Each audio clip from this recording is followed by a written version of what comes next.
Hi and welcome back to the Unconventionalists podcast. I'm your host Mark Leruste, and this is the show about what it's really like to turn your message into a movement. And today's episode is going to be slightly different than any other episode. And really, it's been inspired by Paul Jarvis, a previous guest who came on the show.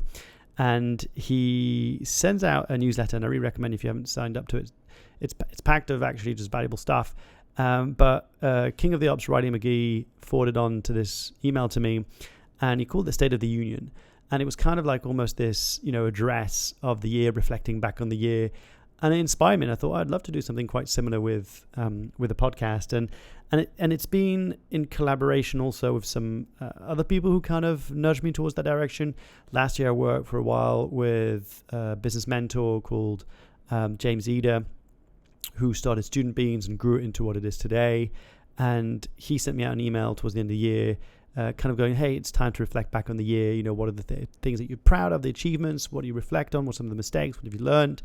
And also my public speaking mentor, Eric, who met up with Grant Baldwin recently, and they were kind of discussing around the importance of taking the time to reflect on the year, look ahead, and get your vision clear and all that kind of stuff. So I thought I'd do something unusual, which I haven't done on the podcast, I think, in almost 4.5 years. It's going to be it's 5 years almost to the day that I recorded the very first episode of the podcast. That ended up being released, I believe, in July 2015. And I've got a bit of help here. I've made a few notes. So bear with me. It's going to be slightly different than usual. It's going to be me jumping behind the mic for once, as opposed to having a guest. Also wanted to give you a bit of an insight into what's happening, what's going on, because it's been a while since I sat here. I mean, we're March 2020 at the time of recording this. And I became a dad again, like since I sat in the studio and recorded the last episode with Letty Galvez. Where's Letty Geldon? Just forgot now. Anyway, the last time I sat in this episode for episode 140, I hadn't become a dad yet for a second time. So I became a dad for a second time, which you can see from my grey beard and my slightly tied eyes and my thinning and losing hair. And if you're listening to this in the audio, you'll have to go on YouTube to check it out. But that has been a whole chapter in itself that I want to dedicate some time on speaking about today. And the other thing I wanted to mention is that I postponed recording this.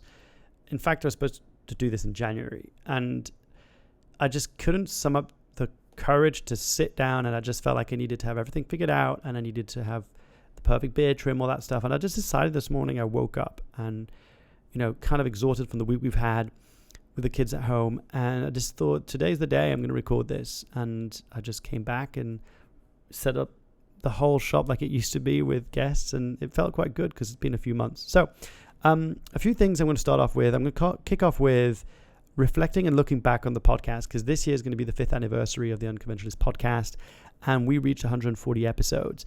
So 140 episodes means that I've interviewed over 120, I think, or 110 different guests representing 23 different nationalities, which I thought was pretty cool. I'm going to geek out on a few data and stats right now. Also, because one of the things we did last year, which I'll talk about a bit more, we finally got our first official sponsor on the show, Vivo Life, who have been amazing. And so I had to create a pitch deck when I introduced the show, and so I managed to get a few data and stats around that, which is pretty cool. So all these episodes, 140 episodes, represents roughly 6,500 minutes of powerful conversations and topics, which I think is pretty cool. Now, here's an interesting thing that happened, right? So at one point, I remember someone telling me, you should get more women guests. And I kind of looked at the whole stats, and I saw that over the last 5 years, 66% of my guests were men and 34% of my guests were women. But what happened is that 2 seasons ago, from season 13, I made a conscious and proactive decision to have a 50-50 ratio of women to men guests on the podcast. So if you go back to season 13 and season 14, which were the last 2 seasons, you'll actually notice that there are equal amount of women and men on the show representing both. So that I'm proud of, because I think it's one of those things that it's so easy for me to, read only books from men, listen to podcasts only from men, interview only men. And look, I resonate with that audience because I identify myself in that. I have similar struggles, some of those, but actually when it turns out to human-to-human conversations, we're all the same and we can connect with one another. So I'm grateful for the person, I forgot who told me that who asked me that, but I appreciate that because that was a big thing. If you're interested in terms of the audience breakdown of the show over the last 5 years, we're looking at about 51% men and 49% women, which I didn't know. And like a primary audience, that's not surprising. The UK, over 40%, USA just under 30%, and then Australia and Canada make up third place. One of the things I wanted to share with you is actually the history and the background of the podcast. You might not know this, but the very first episode I recorded on the couch of my ex-girlfriend in Edinburgh, literally 5 years almost to the day. And I was originally supposed to record an episode interview with Anna McNuff, who strangely was part of this bizarre inspired 50 people who I was part of. I'd been invited to join this inspired 50 group who was supposed to be the most inspiring people in London and on adventures. And when I went to that event and my family came and friends came, I felt totally out of like a duck out of water, I guess. It was just strange. I just thought, why am I here? Like I haven't climbed some mountain, I haven't skateboarded across Australia, I haven't pogoed across Togo. But anyway, so Anna was incredible, and she kind of Skype called in from New Zealand because she was running across New Zealand, and so I wanted to interview her, but she couldn't find a reliable internet source, so she basically emailed me pretty much last minute. It was like, I'm really sorry, I can't do our interview, but I have a friend who would be great. His name's Ed Hewitt, and he quit his job to go off to walk from Bangkok to Birmingham by foot and using only kind of public transport. And so I thought that was pretty incredible. And he was my first guest. And it's really funny because if you go back to episode 1, you'll actually hear me say, welcome to the first episode of the Yet to Be Named podcast, because I didn't have a name. So if you're listening to this and you're waiting for a name to hit you to start a podcast or start any creative project, don't, because sometimes names come, after that we actually start. So since we launched on the 13th of July, 2015 on iTunes, and we've now reached 137,254 downloads to date across 100 different countries. Now, that's the one thing I find extraordinary about podcasting and just YouTube and whatever medium you're putting a message out there, is the amount of countries you can reach to. I mean, that's nuts to think that this podcast is being broadcast and shared in over 100 countries.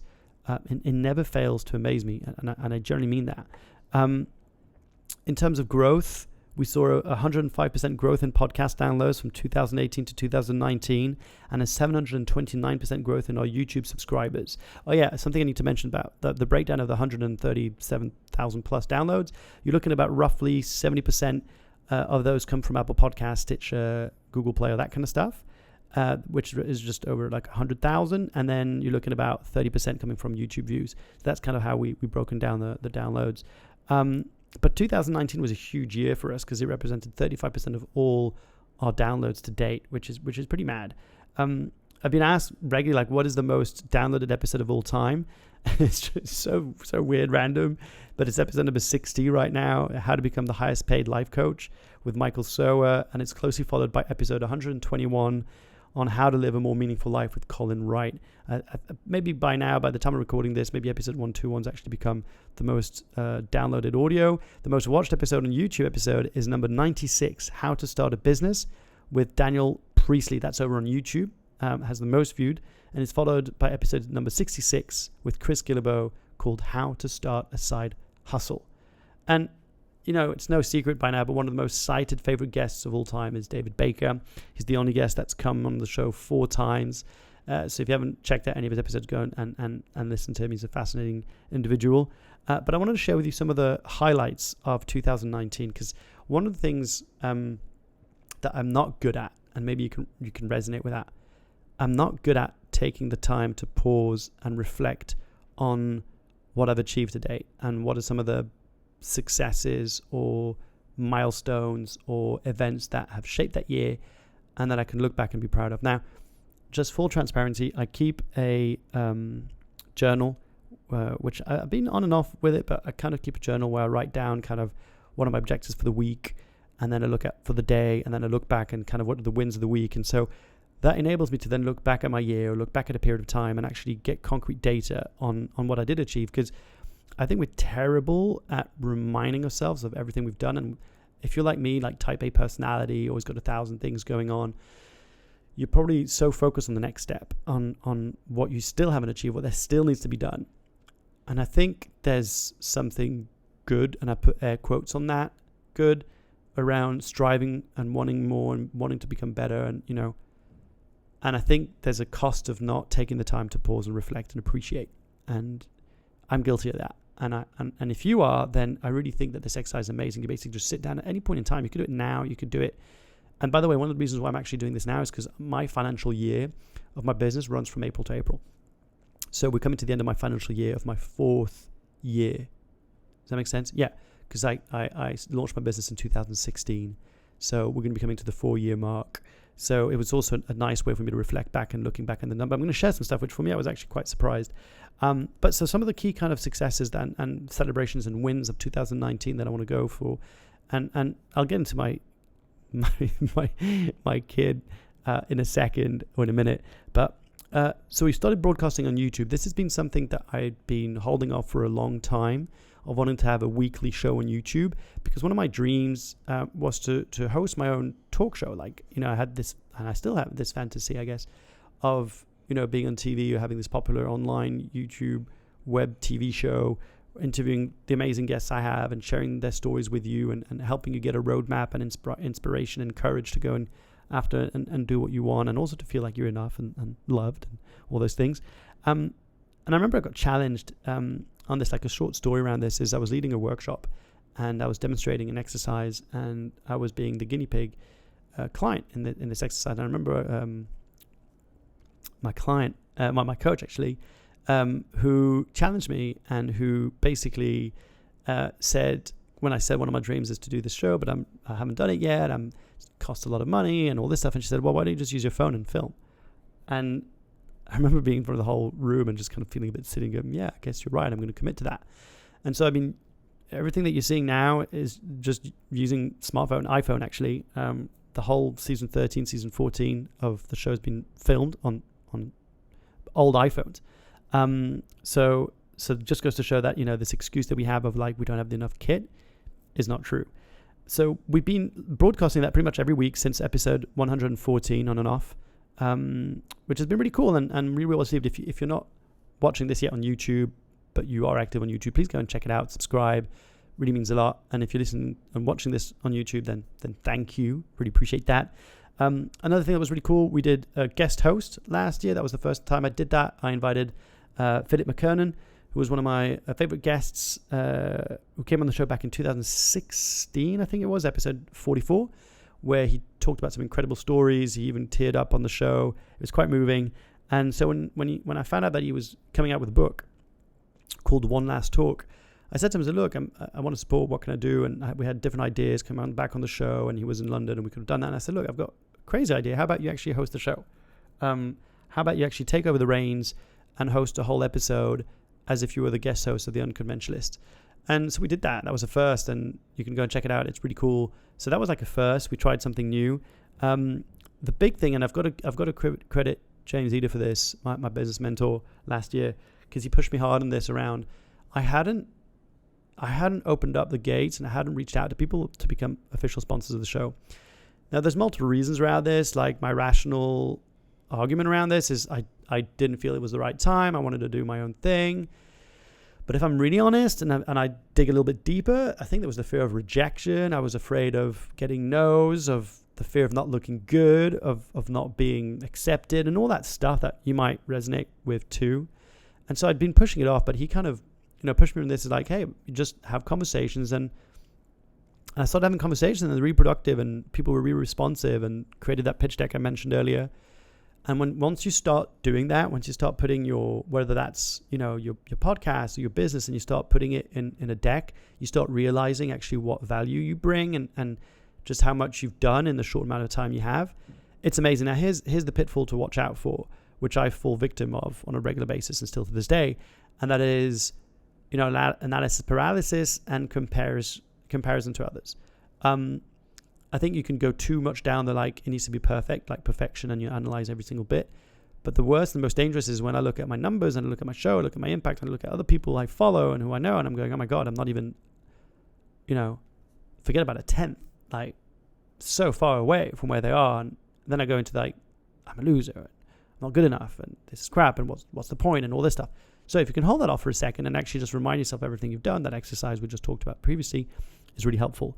And so what was amazing is that I managed to find a sponsor who I genuinely love. Like, I used their products before I came on the show, before I brought them on the show, and it's Vivo Life. If you've been listening or watching season 14, then you'll know about them already. I also got Josh Bowling on the show, the co-founder. And it was really great to actually find a partner who you really believe. And it's, you know what my criteria now to invite podcast sponsors on the show and what I really call partners is, would I invest in that company, or when I was back an employee, would I have gone and worked for them and believe in that mission? That's kind of my criteria. Like, if I'm not excited to the point of wanting to become a silent partner in your company or become a co-founder or wanting to invest in your company, then we're not a good fit. And the reason being is that I need to believe in the people I bring in, because ultimately it's my name and my brand and the podcast on the line, and it affects you. And I just want to say thank you so much for the support. Like, all of you who've gone out to Vivo Life and bought a product using, my link and using my discount code Mark. You can use that still to get 10% off your first order. But the reason I'm saying this is, Josh sent me back a report and they were super happy with the partnership. It was their first partnership. They were quite afraid about it. He did a lovely little kind of testimonial. It's gone back in the deck now for the next round. And, they gained over 70 new customers and they generated thousands of pounds of sales. And they were just super happy. Like, I jumped on the call with them and they said, what can we do next? How can we continue to flourish this and grow? And that was my biggest fear, if I'm honest with you. Again, and if you've been listening to the show and watching this for a while, then you'll know, I was afraid that it's so silly, right? Like, I had this fear of, what if I can't deliver any value? What if I sell this sponsorship deal and it turns out that I can't deliver an eighth of what I thought I could, and they're disappointed, and again, all that stuff. And again, credit to my business mentor, James. It's like, forget about having this, envy to have millions and millions of downloads, to be able to impact millions and millions of people. You've got a core niche audience, and you've got a great product and a great podcast that you've been putting out with your heart, sweat, and tears, and people get value from that. If anything, just by brand association. Forget about just selling products and getting your customers, just by brand association. That was really helpful for me. So, I guess the message for you around here is you're probably worth way more than you think you are, and you're probably bringing way more value than you recognize. And I know you sometimes lack of perspective, because I lack of perspective, and you need someone to kind of tell you that, remind you that. So let me remind you that right now. You are sitting on a mountain of worth of value, as Daniel Priest often says, and you need to get out of your way so you can let people to come and help you out. Oh yeah, that was really cool. We were featured in a book called The Entrepreneurial Myth by Louise Nicholson, who was also a guest who came on season 14. And it was very cool, episode 136, by the way. But it was really cool to see the Unconventionalists podcast name mentioned in a book, like in a proper published book. That felt pretty grown up. We also organized a competition, which was really fun, challenging. I would do things very differently next time, but really cool. Like, just generated a bunch of ratings and reviews on the show. So thank you so much for those of you who jumped in that competition. I'm always surprised at how little, I don't know what the word is, people actually join and jump in competition thinking they're probably not going to win. I'm always surprised by that. But there were some really cool prizes. So really big shout out to all the sponsors and people who jumped in to kind of donate some of their really cool goodies. And I think if I look back, actually, what I'm most proud of is having managed to continue the conversations going, even when I didn't feel like it. I think towards season 13, season 14, I kind of committed to a religious routine with the podcast, especially season 14. I've got to wholeheartedly thank the entire team behind this podcast. I think what you don't realize is this show, it's not an island. Andrew Miller, who's the video editor that's been turning all these videos into magic over the last couple of seasons. Joe Bradshaw, who's been taking care of all the copywriting of the episode, season 14.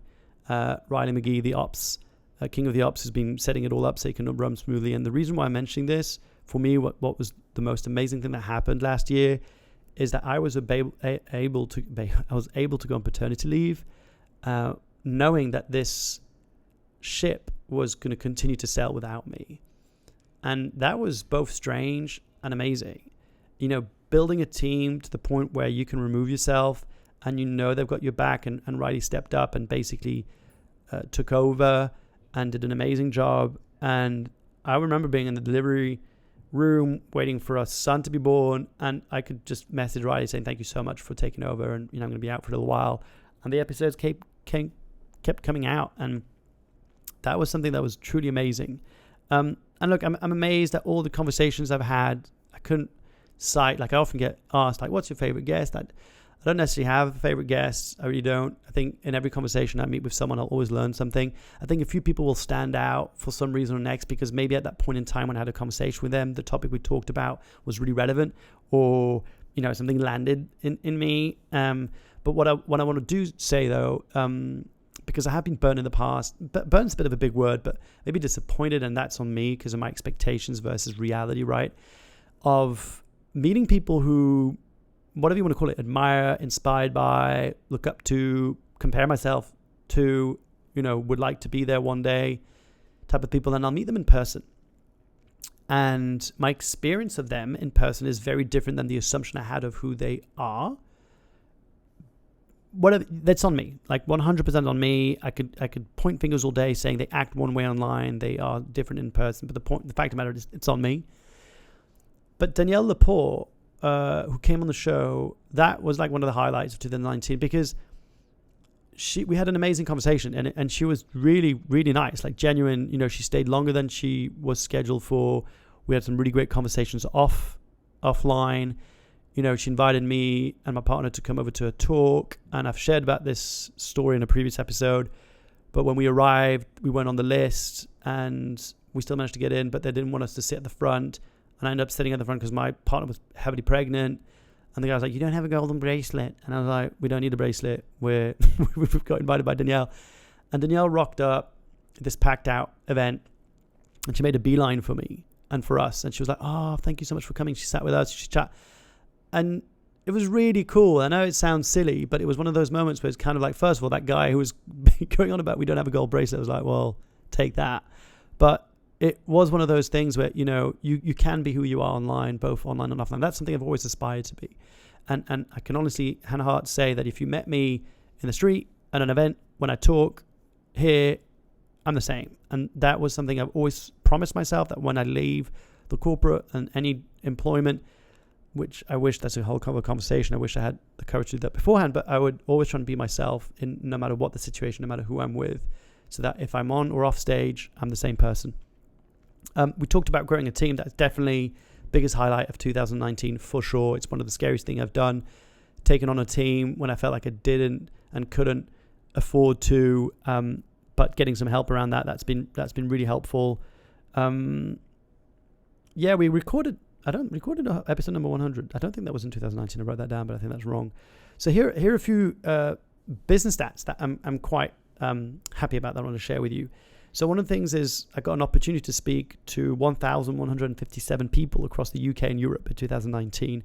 So that was really cool. If you don't know this, my focus and my sole attention in 2019 towards the end, and now 2020 and until further notice, is as a speaker.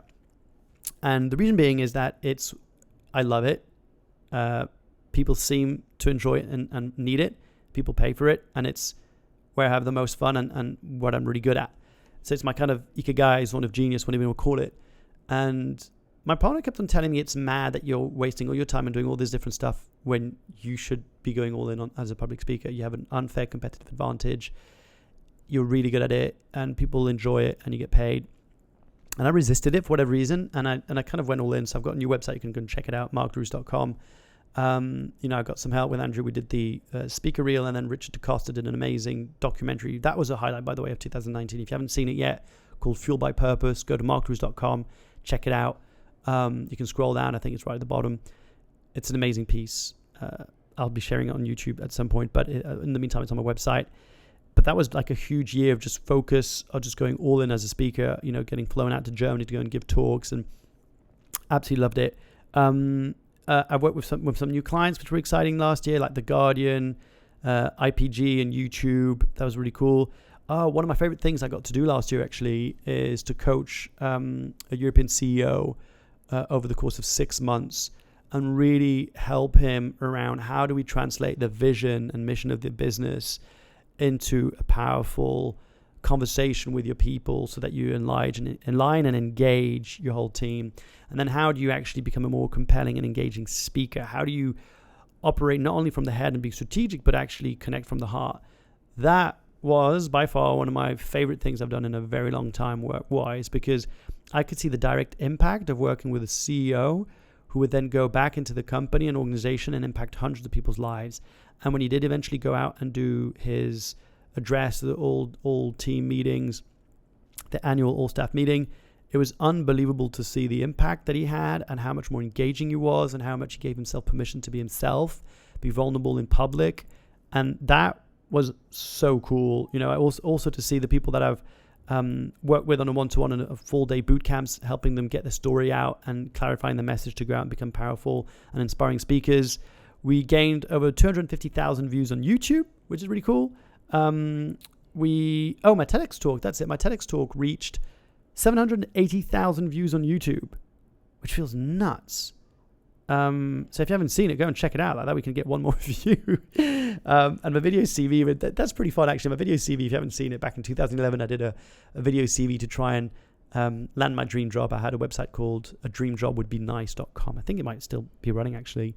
Thanks to the help of Dennis Durochelle, my best mate, and another best mate, Miki Mayu. And that video is still going. The video CV is still going, and it's had over 700,000 views. So that's pretty crazy. We're about to hit 5,000 subscribers on YouTube, which is really cool. Actually, it's been a really slow grind for me. Some people get thousands and thousands of subscribers super fast, like Mike Winnett. If you haven't heard about him, he's got an amazing YouTube channel about the Entrepreneurial series. He's only been active since 2018 on YouTube, and he's already got about 40,000 subscribers. But I'm really happy and really excited because 5,000 subscribers for me is a big milestone, big number. So I want to celebrate that. What else has been exciting happening? Yeah, I mean, all this we don't care. Oh yeah, here's cool. Some of the results of my clients and people I've worked with. That's been some of my highlights for the year. So I worked with Ash, who was on Sky News, and he was invited to talk to different conferences on leadership, which is really cool. Shaggy, who was on a French television called France 24 to talk about the refugee crisis in Yemen and Syria. Steph Slack, who's a friend who was also a graduate of my Impact Accelerator. Her TEDx talk has reached 650,000 views on YouTube. Billy Quinlan, who came on the show, who you've heard, the founder of Furley, she managed to raise over £1.5 million for a startup, which is unbelievable. One of my clients, he's an amazing personality. He's on Instagram. He's called Robbie Thompson. If you haven't checked him out, go and check him on Instagram. And he's been giving talks, more and more talks at police academies, architects, and he's absolutely crushing it on the speaker front, which I'm really, really proud of. Jason Graystone, who graduated from my podcast course, came number one in 3 different categories. And I talked about how my client ended up going and giving one of the most inspiring talks at his all-hand meeting. So that was really cool. Now, a few random highlights of 2019 and 2020. So obviously my partner finding out my partner was pregnant, that was mad. It was so mad. It was so crazy, so amazing. And then we did one of those, you always say like, I'm never going to be one of these people, but we became one of those people where we ended up, creating a gender reveal party with our family and friends. But that was awesome. It was so cool. It was really, really cool. I had no idea what we were going to have, a boy or a girl. And to be honest with you, I was expecting we were going to have a girl. I absolutely love having a girl, having a daughter. It's so cool. I'm learning so much about myself, growing so much, and she's teaching me so much.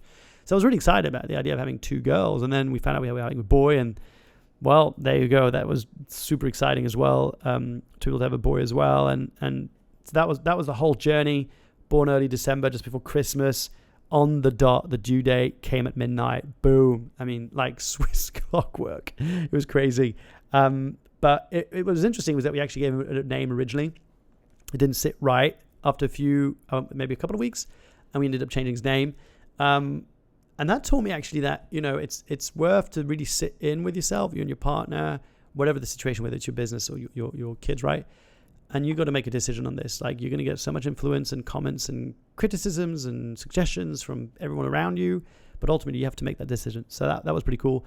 I talked about this quickly, but I want to make a point about this. So last year, basically, I don't know if you've seen a few of my videos, professionally made, kind of on my website. You can go and check them out, markrejection.com, clicking on the videos thumbnail. But Richard DaCosta came on and filmed over the years a couple of my kind of talks, and with the help of Adrian Pang, who came and helped out as well. And we had this idea like, oh, cool, how can we do like a mini documentary, do like a little video to kind of showcase the story and the journey, what it's like to be a speaker. And so Rich filmed me in this very studio around Camden at the gym. We then met up at this conference I was speaking at, the IPG Spring Conference, where I was talking about how to better lead and engage millennials in the workplace. And he came and filmed some of that. And I had no idea what to expect. I had no idea what it was going to look like. We had this idea in mind of what it could look like. And he basically sent me this draft and said, hey, here's the current edit. I think it came out quite well. And I looked at it and I kid you not, I was moved to tears. It sounds so wanky and so self-indulging. But, you know, unless you're in my brain, it's hard to explain this, but it happens that sometimes when I'm on video, not in this podcast, it's weird because I've kind of grown now so used to speaking just normally. But often when I film myself, like especially like on Instagram and that kind of stuff, I become this persona that's kind of almost like buffoon, right? Like, hi and welcome to the... And what Rich did, and Adrian helped with the questions, right, is to capture a part of me that I don't often see, which was a much more grounded, much more kind of reflective side of me. And in a beautiful short video with footage of me and my daughter, footage of me speaking, footage of me sharing really what I believe in, what I stand for. And he captured that so beautifully. And since I've shared that short video called Fueled by Purpose, people have reached out and said that really spoke to them. Some people, again, were moved to tears as well. And that was definitely a highlight. And we're going to be working on more projects this year. And I'm really excited about that. There's a new video that I'm releasing this week, I think, of a talk I gave at Samsung with in collaboration with The Guardian that Rich filmed, which is really cool as well. So I'm really excited about that. He also filmed one at the YouTube. But that was cool. The other big thing I want to talk about is the speaker reel. Oh my gosh. So for years, I've been thinking about doing a speaker reel. For those of you who are interested in doing more public speaking, for those of you who are interested in building your profile, putting yourself out there more, having a speaker reel really helps. And wanting to create one was something on my agenda and my to-do list for so long. And, you know, through back and forth collecting footage from everyone and then getting Andrew Miller to edit it and turn it into magic, it was a long lengthy process. We got it, and I think it looks pretty good. If you can go and check it out, it's on my website, markrejection.com. You can go and have a look at it. I think it's one of the first videos you see. You can also see it on the video thumbnail at the top. But, you know, and enabled to kind of launch the new website, which was really, really cool. I'm going to try and speed this up because there's so much stuff actually I could talk about. Oh yeah, a few things I learned last year. One of them is, you know, talk about, you know, things that you've learned. I actually agreed to giving 2 talks on the same day, which I wouldn't do again.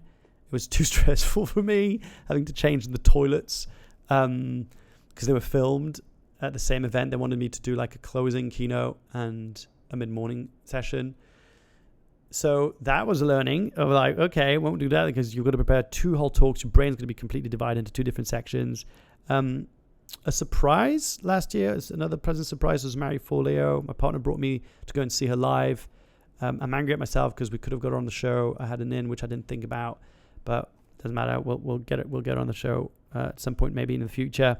But seeing her live was interesting. I love the way that she worked a crowd and how she was making the crowd engaged.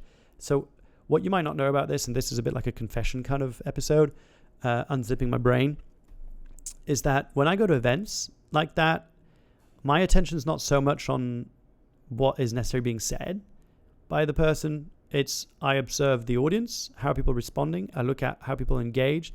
I try and distill the formulas and the techniques and the arcs and the frameworks that people use in order to engage people. Like, I'm just fascinated by like the arts of connecting from stage. I found that fascinating. And what was interesting is that turns out I read Mary Forleo's book, Everything is Figureoutable, which is actually really good. It's a back to basic kind of coaching book.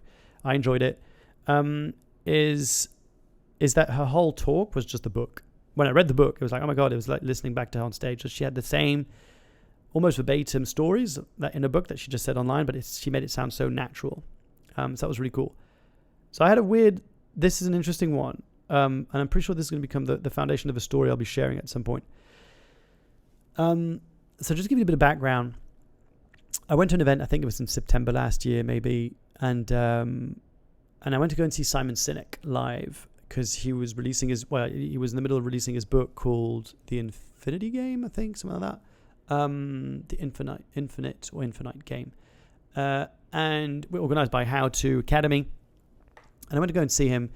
And I remember when his talk started, I remember going, oh, no, I've heard this. It's like I'd heard about 70 to 80% of all the content he'd said on stage because I really enjoy kind of his work and his style, and I consume a lot of his content. So, but it actually gave me the gift of understanding that you don't have to reinvent the wheel and that it's okay to have the same talk and deliver the same content.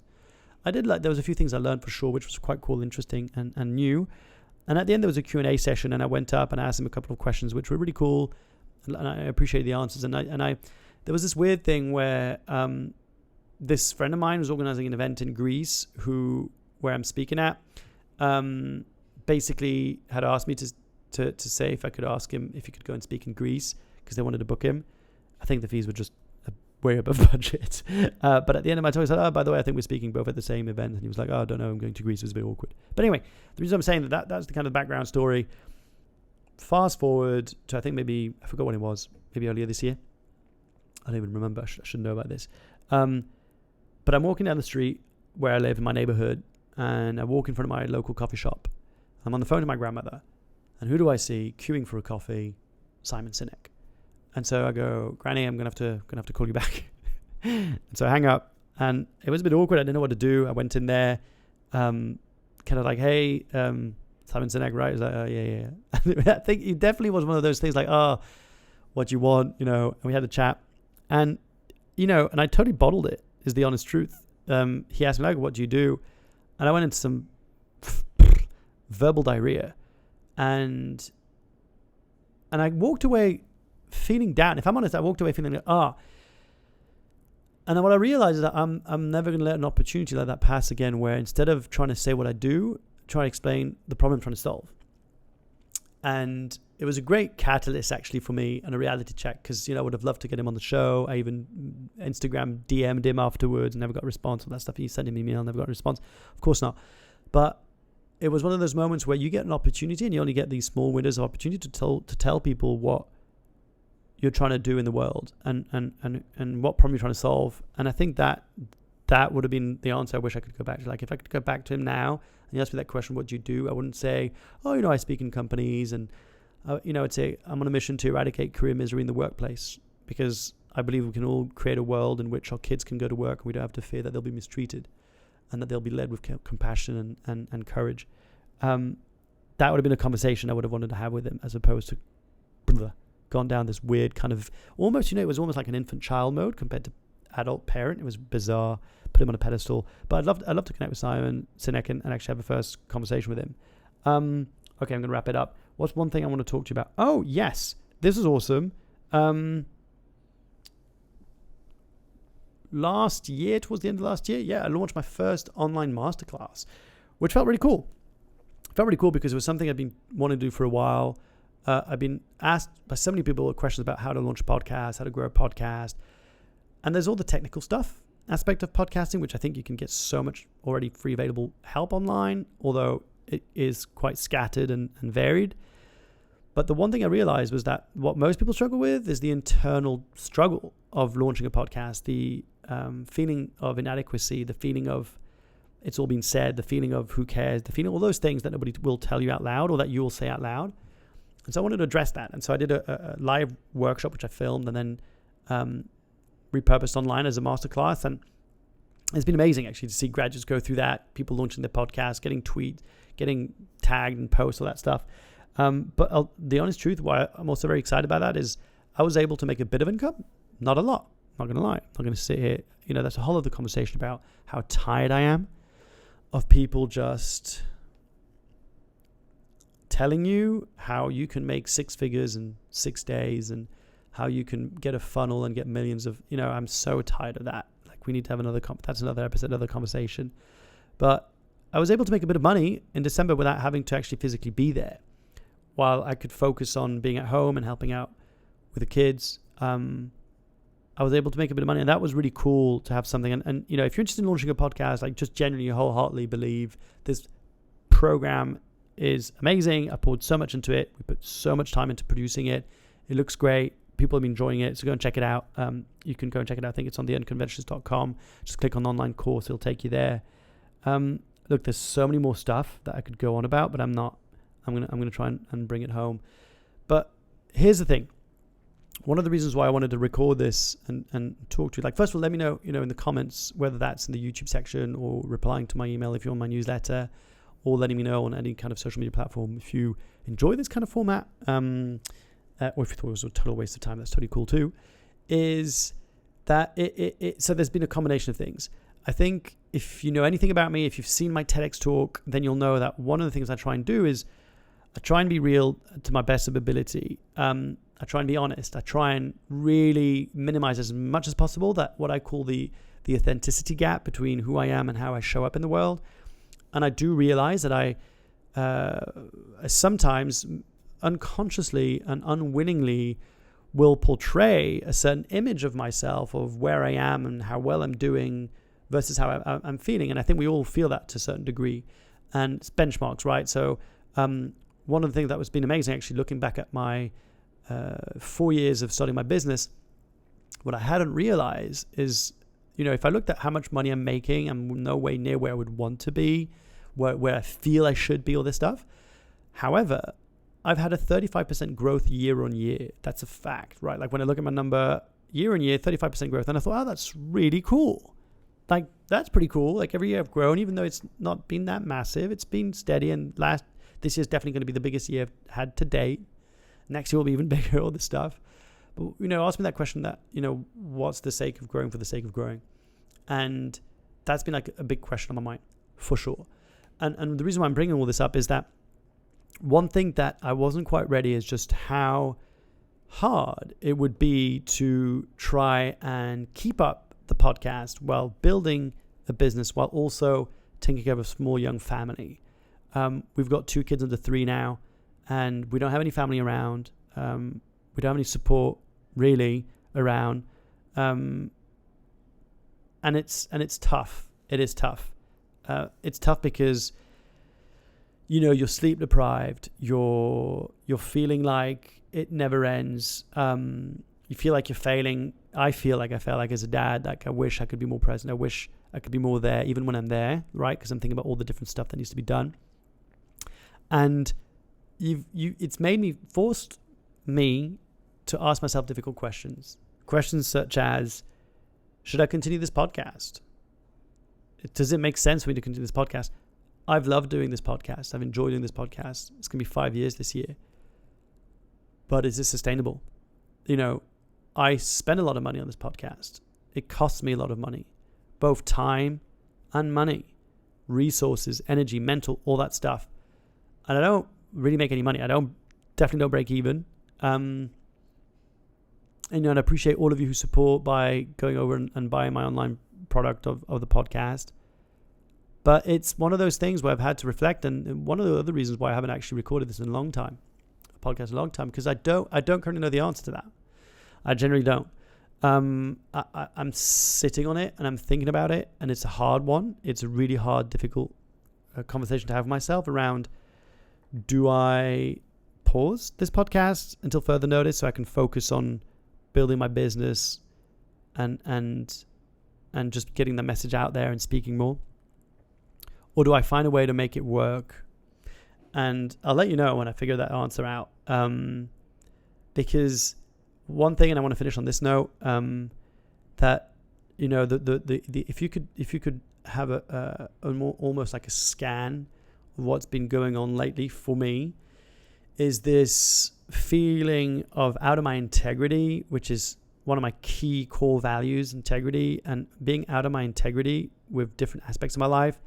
But in particular with this idea that I feel that I'm spending way too much time on social media, spending way too much time just mindlessly scrolling on Instagram and checking my phone. I looked at my stats the other day.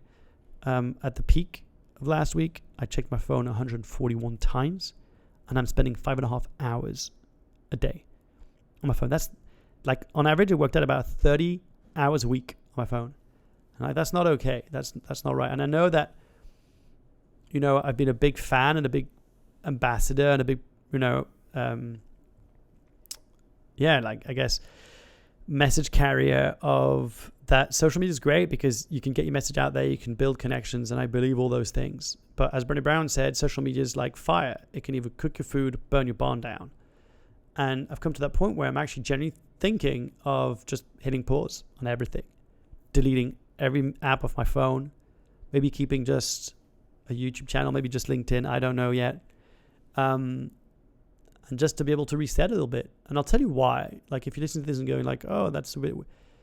The reason being is when you become a parent, and if you are a parent, you'll probably relate to this. And if you're not, you can still relate to it somehow, hopefully. When you become a parent, you start realizing things that matter. And you're very accustomed to people telling you in an old age, saying like, it goes by so fast. Before you know it, this will all be over. There'll be grown-ups and leaving the house, and you'll never get these moments again. And it forces you to redefine your definition of success. What does success mean to you? Why have you put so much importance to status, wealth, business success, all those things? And why have you put so little attention to the things that matters most? Things like spending more time with your kids, being more present when you're there. And I personally have struggled with this internal battle of wanting to be present and always constantly being distracted. I'm not proud of this, and maybe this is a whole conversation for another conversation. But when I'm playing with my kids, I'm thinking, oh, no, I need to reply back to someone on WhatsApp. I need to go and check that email. Did I get that contract through? Did my invoice get paid? All these things. And I believe that at its core, like anything where you have addictive behavior, where you feel like it gets in the way of your relationships and it's costing you both the relationship to self, relationship to others, it's time to reflect and pause. And anyone who's dealt with alcohol problems or drug addictive behavior in some way will tell you, sure, willpower is one thing and you can argue all that, but put yourself in a situation where you're going to succeed, so that you feel stronger and better, so that you can cope with it better. And I think that for me means pulling the plug on social media and giving my phone a rest, if I'm honest. And it feels scary because the bigger question I have is, can you build a successful, sustainable, impactful business without being on social media? And I've been saying the opposite, over the last few years, that you need to be on social media in order to do that. So it's a big question, a question I'm going to leave you with. I'd love to hear your thoughts and comments. Let me know in the comments below if you think it's possible, and what you'd like to see this direction take me in. I'm just generally curious about where you'd like to see this go. So there we have it. I went on a ramble and many more things, but I want to say a huge thank you to you. Genuinely, from the bottom of my heart, thank you. Thank you for listening. Thank you for watching. Thank you for paying attention. Thank you for giving up some of your time. Thank you for sharing this with your friends, family, and colleagues. Thank you for giving this a thumbs up on YouTube. Thank you for subscribing and rating this on iTunes. Thank you for subscribing to my YouTube channel. Genuinely. Thank you. It amazes me that anyone listens to this. Like, as much as I would love the numbers to be like a gazillion more in order to feel like this is making a difference to people's lives, I appreciate every single one of you. And I want you to know that. And if I decide to continue this podcast, then you'll be the first to know about it. And we'll go on season 15. And if I decide to pause, you'll get to know about that too. But I just want to be real with you. And I think there's too much bravado and chest puffing and masks up and faking in the world that we don't need that. That's my personal belief. So I love you. I appreciate you. And let me know how you're getting along. Let me know if this was valuable in any kind of way. Anything you learn, reach out. You know where I'm at. And we don't know for how long. So make sure you reach out until you can. Until next time, thank you. I appreciate you. and have yourself an amazing week ahead. See you soon.